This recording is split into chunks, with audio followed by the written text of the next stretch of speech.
तो हम आज पावर फैक्टर के बारे में जानने वाले हैं, जो एसी सर्किट का सबसे महत्वपूर्ण घटक है। किसी को कुछ आइडिया है पावर फैक्टर के बारे में? तो आज हम जानने वाले हैं पावर फैक्टर।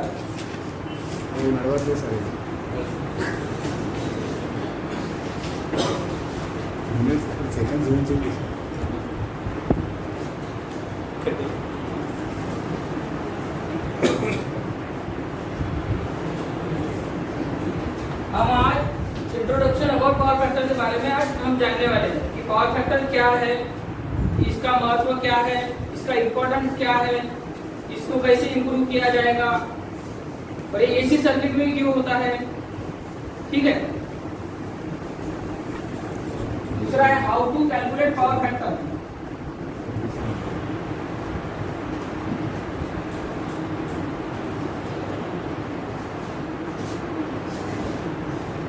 पावर फैक्टर को कैसे कैलकुलेट करते हैं, इसके बारे में आज हम जानने वाले हैं और इसका इंपॉर्टेंस क्या है।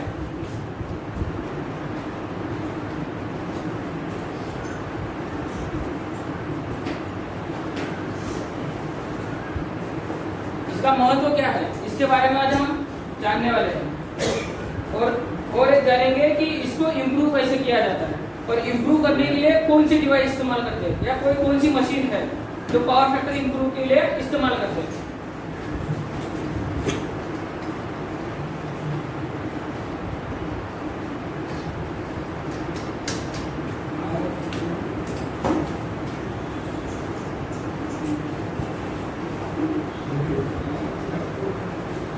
आज हम ये 4 टॉपिक आज हम जानने वाले हैं पावर फैक्टर के बारे में। तो इसके पहले हमने जाना था एसी सप्लाई के बारे में। एसी और डीसी में यही अंतर है कि एसी और डीसी का अंतर जाना था इसके पहले। किसी को कुछ कोई बता सकता है एसी और डीसी में क्या डिफरेंस है? हाँ बताओ।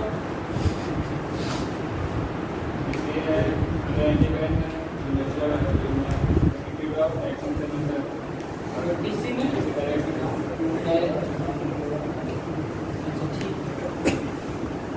और कोई बताएगा एसी और डीसी का डिफरेंस? जो एसी होता है वो अल्टरनेटिंग करंट होता है, वो 0 पे जाता है, फिर में मतलब 0 180 या 90 के बीच चलता रहता है। हाँ चलता रहता है। और जो डीसी होता है वो डायरेक्ट करंट होता है, इसमें जो डीसी होता है वो फ्रीक्वेंसी 0 होता है, एसी में फ्रीक्वेंसी होता है। एसी में फ्रीक्वेंसी होता है, डीसी में फ्रीक्वेंसी नहीं होती। 0 होता है। अच्छा, ये मेन डिफरेंस है। ओके ठीक है। तो आज हम जानने वाले हैं पावर फैक्टर। तो पावर फैक्टर क्या होता है कि एसी और डीसी में क्या डिफरेंस है, अभी बोले ना कि एसी में साइकिल होता है, फ्रीक्वेंसी होती है, डीसी में फ्रीक्वेंसी नहीं होती है। डीसी में वोल्टेज और करंट सीधी लाइन में होता है। एसी और डीसी सप्लाई का फर्क आपको पता है, क्योंकि डीसी डायरेक्ट करंट, ये होता है एसी अल्टरनेटिंग करंट। ये साइकिल के ऊपर ही डिपेंड है ना, इसलिए इसका नाम है ना, इसका नाम डीसी क्यों है? क्योंकि डायरेक्ट है। डायरेक्ट है इसका मतलब क्या है? वोल्टेज और करंट एक दिशा में है, उसकी दिशा में बदल नहीं हो रहा है। और एसी में क्या होता है? डायरेक्शन चेंज होती रहती है, करंट की चेंज होती है 360 डिग्री, एक पॉजिटिव साइकिल 180 और 180, यानी एसी में डायरेक्शन चेंज होती है। हम ये मान सकते हैं कि वोल्टेज और करंट में एसी में बदल होता है, डीसी में नहीं होता। ये तो आपको भी पता चल रहा है ना, पिछली क्लास में तो हम जाने थे ना एसी और डीसी के बारे में, बराबर। एसी में अभी पावर फैक्टर आ गया। एसी में पावर फैक्टर क्या होता है? वोल्टेज और करंट दोनों के बीच का कोसाइन एंगल, उसी को बोलते हैं पावर फैक्टर। क्या होता है पावर फैक्टर?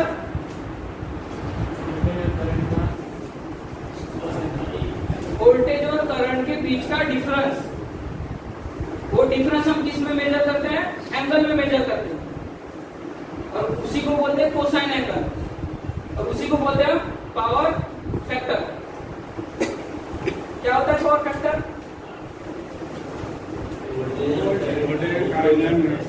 वोल्टेज और करंट के बीच इसका कोसाइन एंगल है डिफरेंस, उसी को हम पावर फैक्टर बोलते हैं। तो power factor use machinery and equipment a certain period, it is the power KVA. अभी जो मशीनरी रहती है, जैसे एसी मशीन है, ट्रांसफार्मर की रेटिंग किस में रहती है? अल्टरनेटर की रेटिंग केवीए में रहती है। डीसी मशीन की रेटिंग किलोवाट में रहती है। क्यों रहती है? अभी ये बताया मैंने कि एसी में पावर फैक्टर होता है, एसी में पावर फैक्टर होता है, इसका मतलब एसी में लॉसेस होते हैं। एसी में कोसाइन एंगल होता है, डीसी में कोसाइन एंगल नहीं होता है, क्योंकि डीसी में फ्रीक्वेंसी नहीं होती है और फ्रीक्वेंसी की वजह से कोसाइन एंगल होता है। ठीक है, अभी मैं आपको एक एग्जांपल दे देता हूं।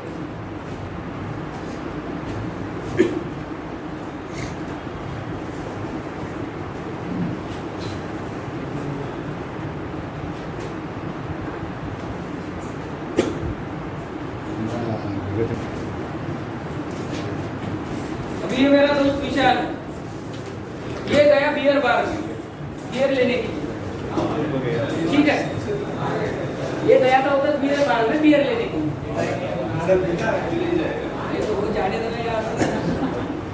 ठीक है, इसके तरफ ध्यान दो, एक कप ऑफ बियर है, ये बियर का कप है, विशाल ने एक कप बियर के पूरे पैसे दिए टोटल। अभी ये विशाल ने पूरा जब इसको दिया, बियर डाल दिया यहाँ पे कप में, तो विशाल को ये पूरी बियर का एक कप मिला। ठीक है, ये हो गया इसका क्या बोलेंगे इसका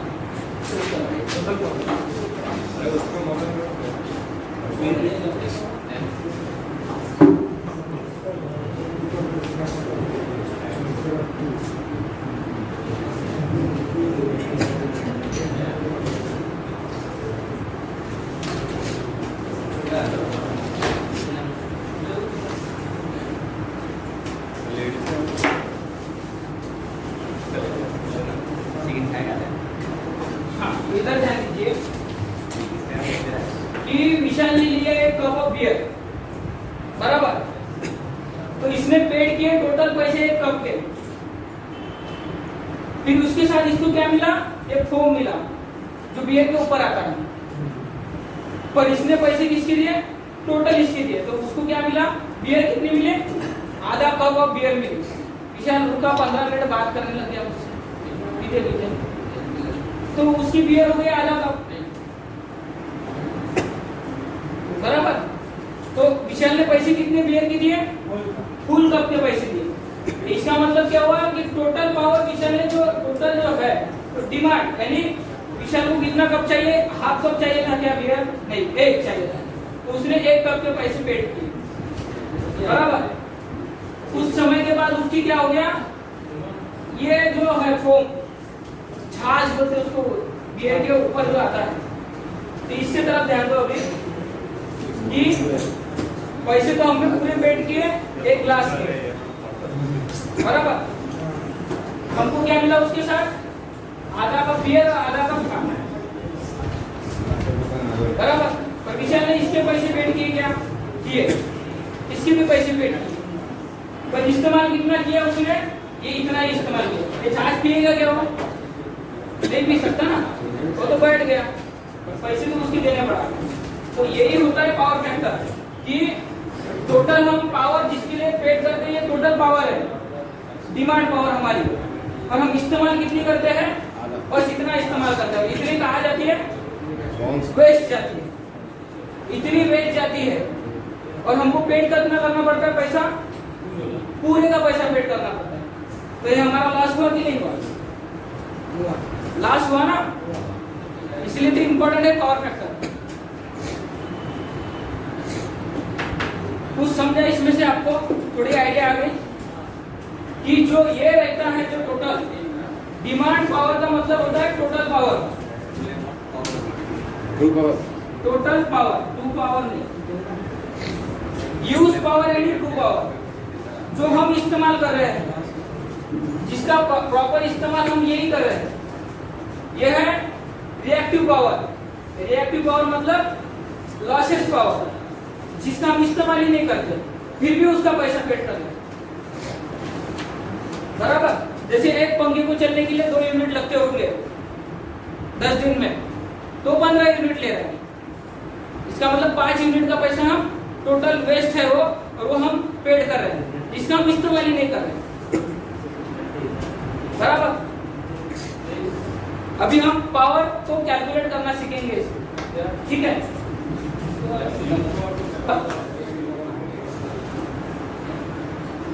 पावर क्या होता है, ठीक है।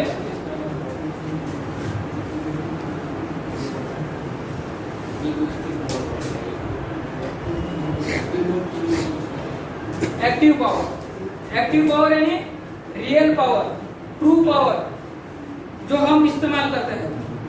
यूजफुल पावर बोलते हैं उसको, 3 नाम है। 3 नाम क्या है? ट्रू पावर, रियल पावर और यूजफुल पावर।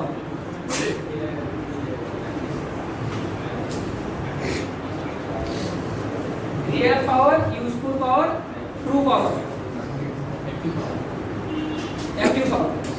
अभी हमको इसको मेजर करना है, real power, true power, active power जो हम बोल रहे हैं, इसको हम कैसे मेजर करेंगे? इसको जो हम वैट मीटर से मेजर करते हैं, जो पावर, जो भी पावर हम वैट मीटर से मेजर करते हैं वो हमारी एक्टिव पावर होती है, जो खर्चा हो रही है सर्किट में, जो हम इस्तेमाल कर रहे हैं, जिसमें वेस्ट पावर ऐड नहीं है, जो हम इस्तेमाल करते हैं, इसको मेजर करते हैं हम, जो वैट मीटर पावर बोलेंगे, दूसरा वैट मीटर पावर, ठीक है। तो इसका यूनिट रहता है वैट, इसका यूनिट क्या है? वाट। ये हमारी होती है एक्टिव पावर, रियल पावर, ठीक है। और इसमें आता है पावर फैक्टर। रियल पावर में क्या आता है? Power factor. इसमें जो हम रियल पावर, जैसे हम पावर का फार्मूला है V × I × cos फाई, जो हम AC की पावर कैलकुलेट करते हैं। DC की पावर में क्या रहता है? V × I, simple. AC में क्या आया नए में? अभी ये cos फाई आया। ये हमारी हो गई एक्टिव पावर, ठीक है। अभी हम इसके बाद जानेंगे रिएक्टिव पावर।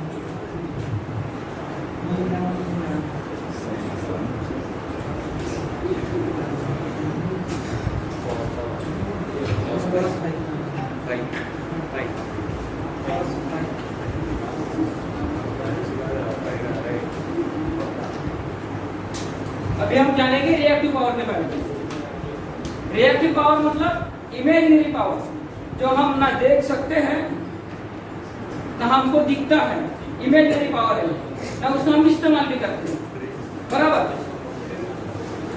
ये वेस्ट पावर की इसमें आती है। अभी वेस्ट पावर, अभी मैं एक उदाहरण बता दो सिंपल आपको। कोई मशीन गर्म होती है, कोई इंडक्शन मशीन गर्म होती है, ठीक है। तो हम उसको गर्म करने के लिए सप्लाई देते हैं क्या? उसको चलाने के लिए सप्लाई देते हैं? मोटर हीट होती है, जो मोटर हीट होती है वो वेस्ट पावर है, और हमारे काम के लिए खर्चा हो रही है क्या? नहीं हो रही ना। उसका कोई हम हीट के लिए इस्तेमाल कर रहे हैं मोटर का, फिर भी मोटर गर्म हो रही है, इसका मतलब वो हमारी वो पावर गर्म होने के लिए तो कुछ पावर खर्चा होती है ना। अरे गर्म होने के लिए भी कुछ तो पावर खर्चा होती होंगी, तभी तो मोटर गर्म होती है। रखे रखे गर्म होगी क्या? तो जो पावर खर्चा होती है गर्म होने के लिए, उसको हम रिएक्टिव पावर बोलेंगे। इमेजिनरी पावर, फॉल्स पावर या वेस्ट पावर, क्या बोलेंगे?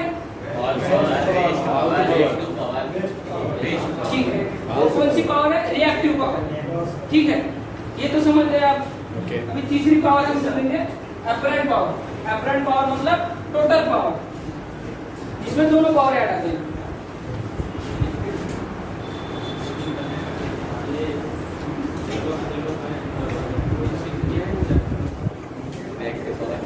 चलो मतलब होता है टोटल पावर, जो हम V इंटू आई, जिसमें पावर फैक्टर नहीं आता, टोटल पावर यानी सर्किट में देने वाला सप्लाई और उसमें खर्चा होने वाला करंट,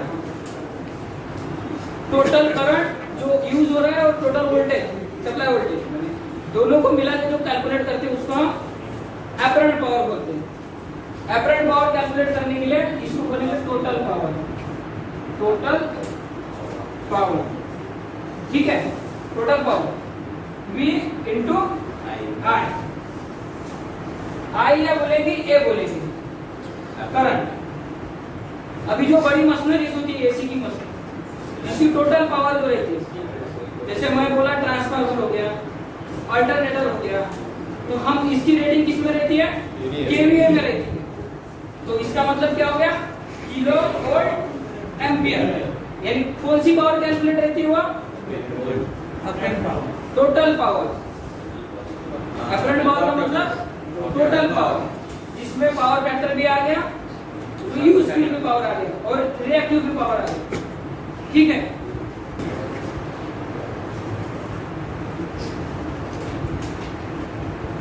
इसको हम पावर ट्रायंगल बोलते हैं, ठीक है।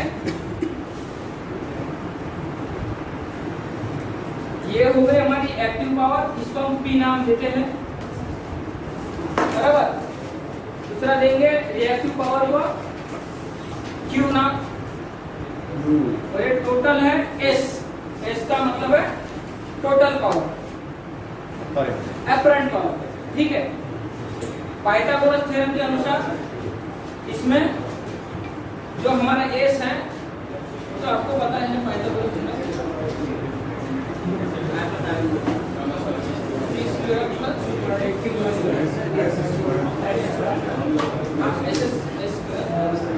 इसका अंडर रूट निकालेंगे, बराबर। S is equal to under root P, ठीक है, ओके। ये होता है उसका पावर ट्रायंगल। और एक पावर का फार्मूला है, active power upon apparent power, इसको हम क्या बोलेंगे,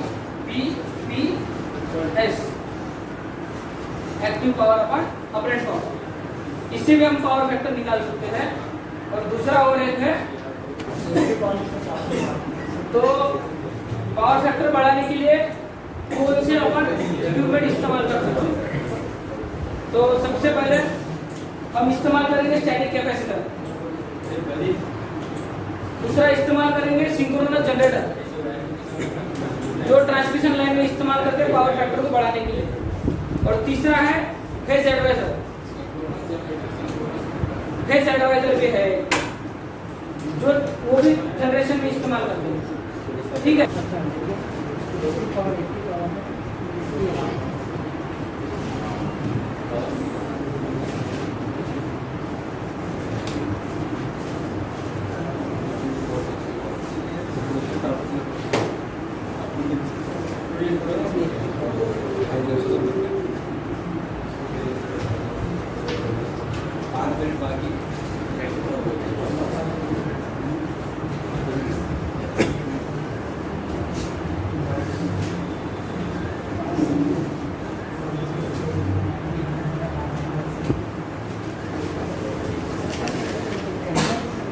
स्टैटिक कैपेसिटर, सिंक्रोनस जनरेटर और फेज एडवाइजर, ठीक है। ये है पावर फैक्टर इंप्रूव करने के लिए डिवाइसेस है, जिससे हम सर्किट का पावर फैक्टर बढ़ा सकते हैं, ठीक है। तो आज हमने जाना कि पावर फैक्टर क्या है, हम इसको कैसे कैलकुलेट कर सकते हैं, इसकी इंपॉर्टेंस क्या है। एक एग्जाम्पल के तौर पर हमने जाना कि कितना पावर फैक्टर कम होने की वजह से हमको कितनी पावर एक्स्ट्रा की देना पड़ता है, ठीक है। और चौथा जाना how to improve power factor, power factor improve करने के लिए कौन सी डिवाइसेस है और जो हम रेगुलर लाइफ में इस्तेमाल करते हैं। कभी सुना होगा कि खेती के काम में कैपेसिटर बैंक लगाते हैं, सुना है ना, कि कैपेसिटर बैंक का इस्तेमाल करते हैं पावर फैक्टर के लिए, सर्किट का हेल्दी पावर के लिए। तो उसी को बोलते हैं स्टैटिक कैपेसिटर। स्टैटिक का मतलब है स्थिर। दूसरा है सिंक्रोनस जनरेटर। सिंक्रोनस जनरेटर कैसे काम करता है, इसके बारे में बेसिक आपको बताते हैं। सिंक्रोनस जनरेटर के फील्ड को और एक्साइट किया जाए तो एक वो सिंक्रोनस जनरेटर एक पावर फैक्टर इंप्रूवमेंट डिवाइस बन जाता है और एक्साइटेशन से। ठीक है, सिंक्रोनस जनरेटर के बारे में अभी इसके बारे में हम जानेंगे। तो हम पावर फैक्टर इंप्रूव करने के लिए स्टैटिक कैपेसिटर ये सर्किट के पैरेलल में जुड़ते हैं। हमेशा कैपेसिटर सर्किट के पैरेलल में जुड़ता है। जहां पावर फैक्टर इंप्रूव करना है वहां पे कैपेसिटर हमेशा सर्किट के पैरेलल में जुड़ता है। ठीक है, और ये तो सिंक्रोनस जनरेटर है और एक्साइट किए तो ये सिंक्रोनस कैपेसिटर की तरह काम करता है। ठीक है, अभी ये बताइए what is real power and its unit. Real power क्या है और इसका यूनिट क्या है? सुनो, रियल पावर क्या है और इसका यूनिट क्या है? मतलब किया जाता है ना, रियल पावर हो जाता है और उसका V into I cos। Real power क्या है? ये ट्रू पावर ना, ट्रू पावर। इसका unit kilowatt V into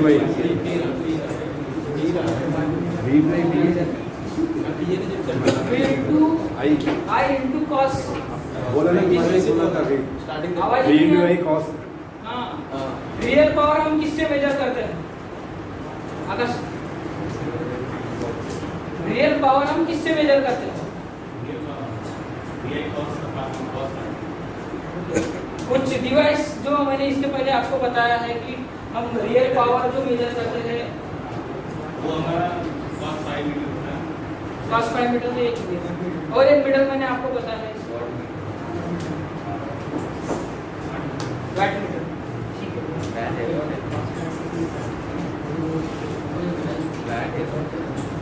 types of power. Power के अभी मैंने जैसे पढ़ा है 3 टाइप्स होते हैं पावर के। तो शॉर्ट में कोई बताए मुझे 3 टाइप्स।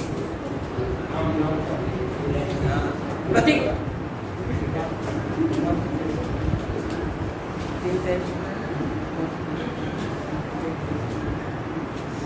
प्रतीक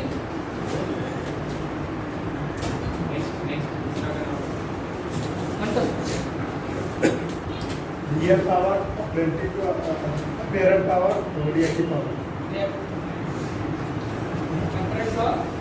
apparent power, reactive power, real power. 3 types हमने आज जाना।